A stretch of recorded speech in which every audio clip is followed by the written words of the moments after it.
Get ready for the unknown. If you love feeling the chill down your spine and venturing into stories that will take your sleep away, subscribe to our channel now and activate the bell. Don't miss the next horror tales that will take you to the darkest corners of your mind. Are you ready to face your fears? Portal is open. Enter. There is no salvation. These words, written on the wall of a school in a forgotten village deep in the Brazilian countryside, had been burned into Miguel's memory ever since he first saw them in an old report. In 1923, an entire village of 600 people simply vanished, leaving behind only empty houses and that enigmatic inscription. No bodies were found, no signs of struggle, just silence and an inexplicable absence. Miguel, an investigative journalist, didn't believe in unsolved mysteries until he decided to visit the place. Upon arrival, the sense of abandonment was suffocating. The houses were perfectly preserved, as if the residents had left briefly, intending to return soon, but the air felt heavy, as though the very atmosphere held a terrible secret. The reports on the disappearance were vague, and the investigation had been closed decades earlier. Still, Miguel felt something was wrong. There was an invisible presence there. He knew he needed to uncover what had truly happened in that village. Miguel began exploring the village and quickly realized the mystery was deeper than he had imagined. While searching through the school, he found notebooks and books still on the desks, as if they had been left behind in a hurry. Time seemed frozen there, but the words "there is no salvation" written in red ink unsettled him deeply. As night fell, the village grew eerily silent, and the darkness seemed to consume the place. Then, while Miguel was photographing the school, he heard a faint whisper coming from behind a locked door. A chill ran down his spine, and he stopped, trying to listen more closely. The whisper repeated, but the words were indistinct, almost as if someone was trying to warn him of something. He tried to open the door, but it was locked from the inside. Miguel knew there was something there. Something or someone, and he had to find out what it was. The next day, Miguel continued his exploration of the village, with a growing sense that he was not alone. While rummaging through one of the more distant houses, he found an old diary hidden in a drawer. It belonged to a man named João, who seemed to have been the village leader. The first pages were routine, describing the simple and peaceful lives of the villagers, but soon the tone of the diary changed drastically. João began to describe strange events happening at night. Whispers coming from the forest, shadows moving past windows, and a constant feeling that something evil was surrounding the village. In one of the final entries, João mentioned a series of ancient rituals that the older villagers believed were necessary to protect the community from an ancestral evil. They spoke of a pact that had to be renewed with each generation, a pact with forces beyond human comprehension. Miguel's heart raced as he read. João's final sentence was short but terrifying. "They are coming. There is no salvation." As he processed the diary's contents, Miguel began to hear soft footsteps outside the house. He looked out the window and for a brief moment saw a figure moving quickly down the street, disappearing behind another house. His instinct made him follow, but when he reached the spot, there was no sign of anyone. The air had grown heavier, and a thick fog was beginning to form around the village.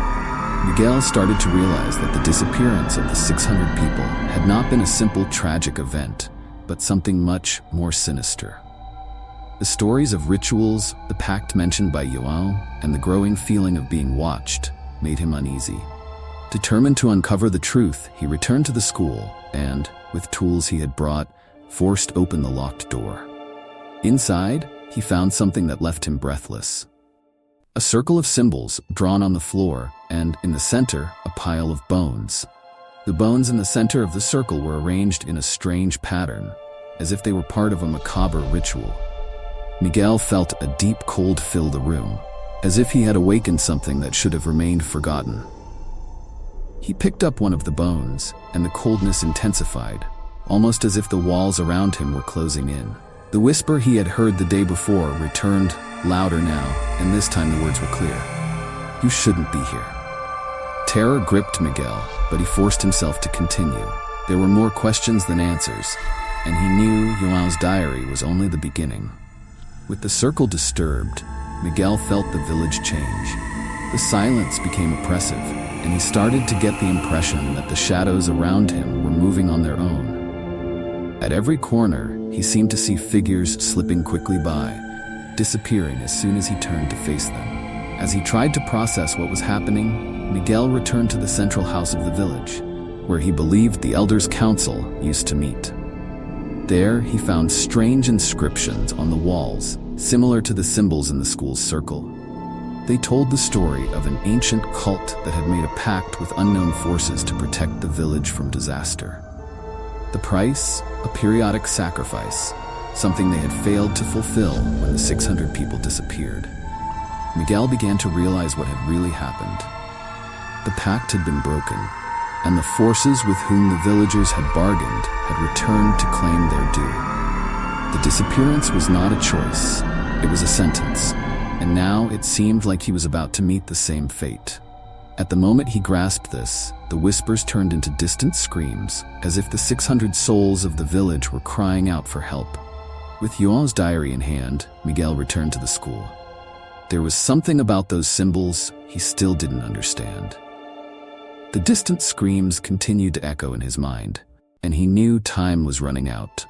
Determined to uncover what had caused everyone's disappearance, Miguel began tracing the symbols with greater precision, comparing them to those he had found in the council house. He realized they formed a map, a pattern that pointed to a specific location in the forest surrounding the village. Without hesitation, Miguel grabbed a flashlight and headed into the woods. Each step felt heavier, as if something invisible was pulling him back. The darkness around him was thick, and the air was charged with a palpable energy. In the heart of the forest, he found a clearing where the ground was marked with the same symbols he had seen in the village. At the center stood a large stone, stained with dried blood, indicating the site had been used for rituals long ago. It was there that everything made sense. The sacrifice had not been completed, and the villagers' souls had been taken as payment. The bones he had found in the school were part of that ritual, but the cycle remained unfinished. As he touched the stone, Miguel was overcome by a vision. The villagers gathered in the clearing, screaming in despair as they were taken, one, by grotesque shadows that rose from the ground. The screams he had heard were echoes of their souls, trapped there for nearly a century. When the vision ended, Miguel realized he had been lured to the village as part of a larger plan. He was the new sacrifice, the final piece needed to complete the interrupted ritual. The shadows began to emerge around the clearing, advancing slowly, their formless bodies defining into faces twisted in pain. Miguel was surrounded. The pact demanded to be fulfilled. Miguel tried to flee, but the shadows quickly encircled him. They were the manifestation of the souls that had been taken, trapped between this world and the next, condemned by the broken pact. He felt an intense cold as they approached, their screams filling the air. "There is no salvation," they murmured in unison. Miguel knew he had been drawn to that place to complete the final cycle of the sacrifice. Kneeling in the center of the clearing, surrounded by the shadows, he realized his only chance was to finish the ritual. João's diary contained fragments of the ancient words the villagers used to protect the village. Miguel began to recite the words, hoping it would be enough to break the cycle, to free the imprisoned souls, and perhaps save his own life. As he chanted, the ground beneath his feet began to tremble, and the shadows hesitated, as if being pulled back into the depths from which they came. But when Miguel spoke the final word, a horrifying truth was revealed. The sacrifice needed to be completed. And he was not the final piece. He was merely the initiator of a new cycle. By attempting to break the ritual, he had, in fact, restarted the process. The shadows vanished suddenly, and the deadly silence that took over the forest was more terrifying than the screams. Now alone in the clearing, Miguel understood that his arrival had sealed the fate of new lives. The village seemed to return to normal, but Miguel knew that the next inhabitants, or anyone who crossed that cursed place, would face the same fate as the 600 who had disappeared. The pact had been renewed, and now he was part of the curse that would haunt that place forever. Miguel knew he couldn't escape the destiny he had unleashed. The shadows surrounded him, but something greater was behind it all. The entity the villagers had summoned, the one that demanded the sacrifices, still lingered, invisible but omnipresent. He could still feel the echo of its power in every inch of the forest. Who or what was this entity? Why had it accepted the pact, and why did it demand so much suffering? In the days following his discovery, Miguel delved deeper into João's diary, trying to find any clue about the origin of this being. Among the scribbled words, he found an ancient and almost forgotten name, Aruak, the guardian of shadows. João described Aruak as a primordial force, an entity summoned to protect the village from natural disasters and diseases. However, Aruak was not a benevolent god. He demanded payment in blood, lives in exchange for protection. The local legend said that Aruak was a force of the forest, a manifestation of the ancient spirits that governed the balance between life and death. The villagers, desperate for security in times of famine and plague, made a pact with Aruak, offering periodic sacrifices to maintain his protection. At first, it was only animals, but as the years went by, the guardian's hunger grew. He began to demand human lives, and the villagers, afraid of losing their protection, complied. But something went wrong in 1923. The last sacrifice was interrupted, whether by fear, revolt, or an accident not recorded in the diary, and the village was condemned. Aruak, furious at the breach of the pact, took not only the sacrifice but all the villagers. The 600 souls were swallowed into the shadows, trapped between the world of the living and the dead. Now, with Miguel's return to the village, the cycle had been restarted. As Miguel read these revelations, he felt the ground beneath his feet tremble once more. The forest was alive, and Aruak was awakening. The guardian knew that a new cycle was about to begin, and he needed to complete the sacrifice that had been interrupted nearly a century ago. Miguel knew his time was running out. The diary's words burned in his mind. Aruak was not just an entity demanding sacrifices. He was the guardian between worlds. Any attempt to escape the village would result in certain death, for Aruak did not allow anyone to leave until the cycle was complete. The shadows, which once moved at the edges of his vision, now seemed to follow every movement he made, waiting for the right moment to strike. Miguel began to notice that the shadows were not just spectral figures. They had shape, structure, as if they were physical manifestations of the souls captured by Aruak. On a particularly dark night, while sheltering in the school, Miguel saw one of these shadows take the form of a missing villager. Its face twisted in pain. The figure looked directly at him and whispered, "It is not too late to break the cycle." Miguel was at a crossroads. He knew there was something in the pact that could be reversed, but how? João mentioned ancient rituals, but the exact words were lost. There was a glimmer of hope, a chance to free not only himself, but also the souls of the 600 who had disappeared. However, he also knew that attempting to break the pact could enrage Aruak, sealing his fate in an even more cruel manner. The next morning, Miguel decided to venture deeper into the forest. Following the map formed by the symbols in the diary, he reached a clearing where time seemed distorted, as if the air around was charged with a malignant presence. In the center of the clearing stood a massive, ancient tree, its roots seeming to move. It was there Miguel knew that the pact with Aruak had been sealed, the heart of the shadows. When Miguel touched the tree, a guttural and deep voice echoed in his mind. It was Aruak. "The sacrifice will be completed," the entity whispered, as if it already knew the end of this story. Miguel felt the weight of all the lost souls, as if their pain was being transferred to him.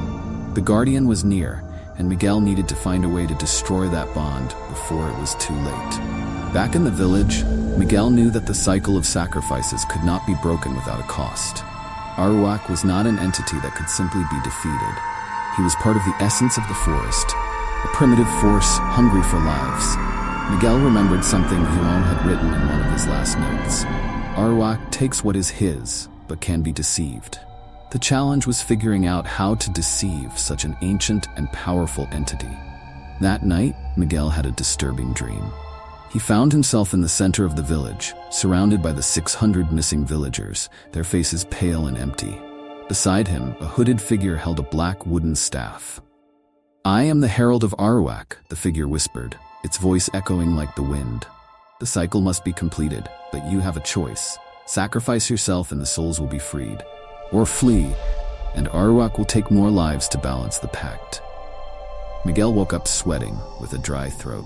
He was being offered a bargain, the same choice João and the other villagers had faced in 1923. If he surrendered to the Guardian, the souls trapped in the village might finally find peace. But Miguel was no martyr.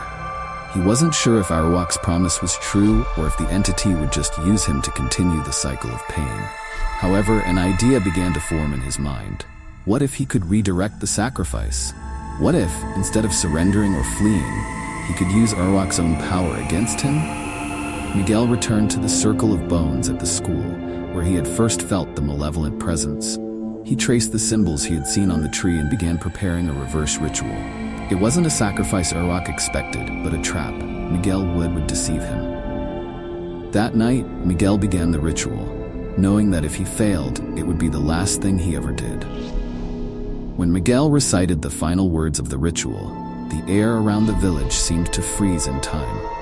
The shadows, which had previously moved slowly, were now fixed, as if waiting for Arawak's verdict.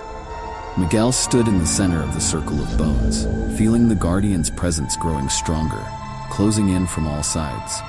He knew he was on the verge of triggering something that could either free the souls or condemn them forever. Suddenly, the ground trembled, and Arawak manifested, not as a visible figure but as an overwhelming presence that filled the air and the earth around him. Miguel felt his body enveloped by an indescribable cold, as if his very essence was being drawn out. "You think you can deceive me, human?" Arawak's voice echoed in his mind, cruel and mocking. "I am the cycle. I am the beginning and the end." Trembling with fear, Miguel continued the ritual, knowing his only chance was to rely on the words João had left behind. He recited the final verse, and a pale light shone within the circle of bones. Arawak roared, a sound that seemed to tear through the very fabric of reality, as the shadows around him began to dissipate. The souls of the villagers, freed from their torment, started to emerge from the shadows, their faces once contorted now relaxing in peace. But Miguel knew he had not yet won. Arawak, enraged by being deceived, advanced upon him with an indescribable fury. "You may have freed the souls, but the price still needs to be paid," the Guardian roared. Miguel realized too late that even with the ritual, he would not leave the village unscathed. The cycle of sacrifice had been broken, but the pact demanded one final price, his own life. With a final breath, Miguel accepted his fate. As Arawak enveloped him in shadows, he knew he had freed the souls of the villagers, but his own sacrifice would become part of the village's curse. The Guardian retreated into the forest, taking Miguel with him, and the village fell silent, now finally free from the cycle. Days passed, and the village, once haunted by shadows and the cries of trapped souls, now seemed peaceful. The houses remained abandoned, but the air felt lighter, as if the oppressive presence had finally vanished. Miguel had played his part, but his disappearance became the last mystery of the village. No one knew what had truly happened to him. Weeks later, a group of explorers arrived at the village, drawn by the stories of the 600 missing people and the legends of the pact. They walked through the empty streets and entered the school, where the ritual symbols were still visible on the floor. But this time, they found no shadows or malevolent presences. Everything was calm until one of them looked at the tree in the forest. Hidden among the roots of the ancient tree, an object glinted in the sunlight. It was Miguel's watch, trapped in the wood, as if it had been absorbed by the tree. The explorers felt a shiver, but they brushed off the sensation and continued their investigations. However, as they departed, an almost inaudible whisper echoed through the air. "The cycle never ends. The Guardian was dormant for now."